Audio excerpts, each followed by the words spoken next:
नमस्कार, बहुत स्वागत है आपका TV9 मध्य प्रदेश छत्तीसगढ़ पर। मैं हूं आपके साथ आमिर खान। मध्य प्रदेश विधानसभा चुनाव के परिणाम आ चुके हैं। इस विधानसभा के चुनाव में कई करीबी रिश्तेदार भी चुनावी मैदान में आमने सामने थे। वैसे ही अपनी समधन के सामने चुनाव लड़े सुरेश राजे जी हमारे साथ में मौजूद हैं और इस बार जीत भी हासिल की। हालांकि पिछली बार भी जीते थे। इमरती देवी ज्योतिरादित्य सिंधिया की बड़ी खास कहलाती हैं और उनको आप चुनाव मैदान में शिकस्त देकर आए। क्या कुछ रणनीति थी, क्योंकि कांग्रेस के कई दिग्गज चुनाव हारे और आपने उनको हरा दिया? नहीं, ये आपका कहना ठीक है कि वो मनीष सिंधिया जी की खास कहलाती नहीं है, खास हैं। उनको हराना इतना आसान है भी नहीं जितना लोग समझते हैं। पिछला चुनाव भी संघर्षपूर्ण था, लेकिन पिछला चुनाव उपचुनाव होना और सरकार के खिलाफ लड़ना, उसमें जीत के आना, ये बहुत कम भाग्यशाली लोग होते हैं जिनको ये सौभाग्य प्राप्त होता है। उनमें से एक सुरेश राजे भी था। वर्तमान की परिस्थिति बहुत भिन्न थी। इस बार हमको लग रहा था कि हमारी सरकार आ रही है। हमारी जनता भी कह रही थी हम सरकार के लिए वोट दे रहे हैं। क्षेत्र में जब हम जाते थे, हम जनता से पूछते थे कितने से जिताओगे, तो जनता बोलती थी, हम नहीं बोलते थे 50,000 के पार।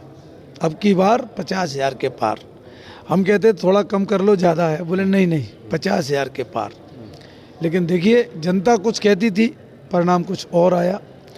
आशा के विपरीत परिणाम, यानी मात्र 2,500 वोटों से जीतना।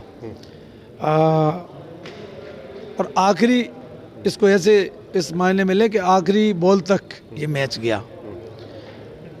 धड़कन बढ़ाने वाला मैच था। फिर भी क्षेत्र की जनता जनार्दन को धन्यवाद देने के लिए शब्द बहुत ढूंढ रहा हूँ मैं। जिस दिन से चुनाव परिणाम आया है, मिल नहीं रहे हैं। इतनी विपरीत परिस्थितियों में भी डबरा क्षेत्र की जनता ने जो मुझ पर भरोसा जताया है, पूरा जीवन भर प्रयास करूंगा कि उनके भरोसे को टूटने न दूं। अच्छा, भरोसे को तो नहीं टूटने देंगे, जाहिर सी बात है। जनता जनार्दन ने विश्वास किया, आशीर्वाद दिया वोट के रूप में। लेकिन इसके अलग बात की जाए, प्रदेश में ऐसी स्थितियां बनी कि कई दिग्गज चुनाव हार गए। क्या लगता है कहाँ कमी रह गई पूरे प्रदेश में चुनाव जो परिणाम आए? देखिए, ये पार्टी के लिए चिंतन और मंथन का विषय है। वैसे नहीं बोलना चाहिए, लेकिन बोलना ही पड़ेगा जब आप पूछ रहे हो तो। मैं समझता हूँ जनता का जनादेश कुछ और है और ईवीएम में से कुछ और निकल रहा है, और ये लोकतंत्र के लिए घातक है। मुझे नहीं लगता जितनी जल्दी हो सके, जहाँ से ये ईवीएम चली थी वहाँ जब इसे बैन कर दिया और जब इस पे इतनी उंगलियाँ उठ रही हैं, तो आखिरकार सरकार या निर्वाचन आयोग ऐसी हठधर्मिता पर क्यों है कि हम तो ईवीएम से ही चुनाव कराएंगे। ईवीएम से चुनाव पूरे प्रदेश में हुए थे। जहां से हार गए वहां पर सुरेश राजे जी कह रहे हैं कि ईवीएम पर सवाल उठना लाजमी है। सुरेश राजे जी जीत कर आ गए, तब ईवीएम पर नहीं लगता आपको कि? ना, तब भी मैंने, जब 2020 में जीता था, तब भी मैंने कहा था मैं 40,000 से जीतना, जनता मुझे जिताना चाहती थी, तब मैं 8,000 से जीता। इस बार 50,000 के पार ले जाना चाहती थी हमारी जनता। इस बार मैं 2,500 से जीता हूँ। यही तो ईवीएम है। ये जहाँ जो करना चाह रहे हैं, मैं फिर कह रहा हूँ, बिल्कुल खुले मन से कह रहा हूँ आपके माध्यम से, कि ये लोकतंत्र के लिए ईवीएम सबसे बड़ा खतरा है। और आने वाले समय में देश में इस चुनाव के कोई मायने नहीं रह जाएंगे। ये होगा, अभी हम 99-96 पर थे, तो 63-64 आ गई। ठीक है, अगली बार क्या होगा, इसी को 96 कर देंगे और कह देंगे अगर ईवीएम थी तो 96 कैसे हो गई। यही ईवीएम है। फिर कह रहा हूँ, यही ईवीएम है। और इस पे जितनी जल्दी हो सके, अगर हमको देश में लोकतंत्र बचाना है, जल्दी से जल्दी ईवीएम बैन करना चाहिए। चलिए, तो चुनाव परिणाम आ गए, अब जो भी है। लेकिन जब चुनाव के बिल्कुल पीक पर होता है, प्रचार होते हैं, प्रतिद्वंदी एक दूसरे के सामने होते हैं, कई आरोप प्रत्यारोप होते हैं, लेकिन डबरा में हम देखते हैं कि समधी समधन आमने सामने होते हैं। तो कैसा रहता है फिर ये चुनाव? जैसा आम चुनाव रहता है वैसे ही रहता है। चूँकि मेरे सामने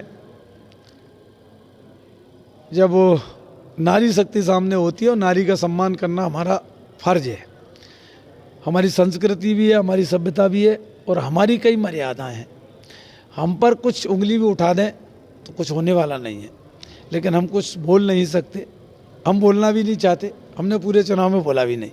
नहीं, बाकी तो आमने सामने प्रतिद्वंदी रहते हैं दूसरे क्षेत्रों में, लेकिन यहाँ समधन रहती हैं, तो फिर जैसे रिश्तेदार आप के कौन किसकी ओर जाएगा, प्रचार कौन किसकी ओर करेगा, वहाँ किया तो वहाँ समधन है, यहाँ किया तो समधी है।